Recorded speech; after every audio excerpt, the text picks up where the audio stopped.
Jadi kata Rasulullah sallallahu alaihi wasallam, yang Nabi tahu berita ni daripada Jibril ataupun daripada Allah SWT.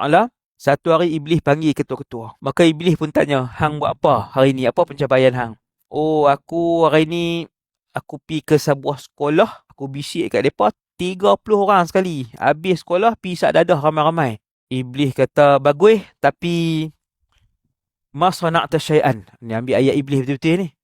Iblis kata, boleh lah ayat tu. Ma sana'ta syai'an ni kita terjemah bahasa kita kan. Bagus ya, tapi boleh lah. Tak cemerlang sangat. Tak cemerlang lagi buat tara tu.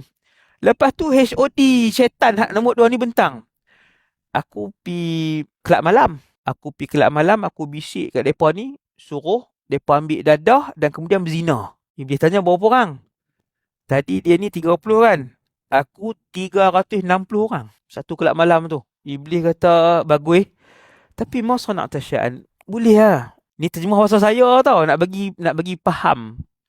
Kemudian Iblis tanya satu-satu sampai sekok syaitan ni, HOD ni, dia kata, tuan, saya hari ni, saya pi berapa rumah. Saya masuk, saya pi bisik kat laki dia, dekat pasangan suami isteri. Saya porak-perandakan pasangan suami isteri ni. Saya kata bahawa, saya bisik kat isteri dia. Kata, laki hang ni, bagi nafkah tak cukup. Tengok adik-beradik hang hak lain semua nafkah banyak. Pasal apa hang dapat 1,000 sebulan saja. Dia pergi bisik macam tu. Kawan ni pun, isteri ni pun baru perasan. Dia kata, sungguh bagi 1,000 sebulan. Aku tak cukup kan 1,000 ni nak pergi dengan spa, dengan apa. Dah 200 setengah sekali pergi. Nak buat muka, nak buat apa. Dah berapa ratus.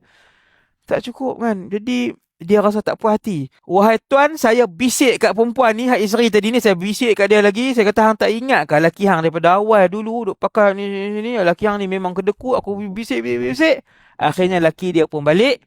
Saya pun bisik lagi dekat telinga perempuan ni, isteri dia. Saya kata, hang tengok, dia tak boleh balik apa pun kat hang. Kan dia balik macam tu je. Kotlah hang tengok. Tadi, rumah jiran hang pi kemarin, benda apa laki dia buat balik. Dia duk bisik. Akhirnya mereka bergaduh. Bergaduh punya pasal hari tu, akhirnya bercerai.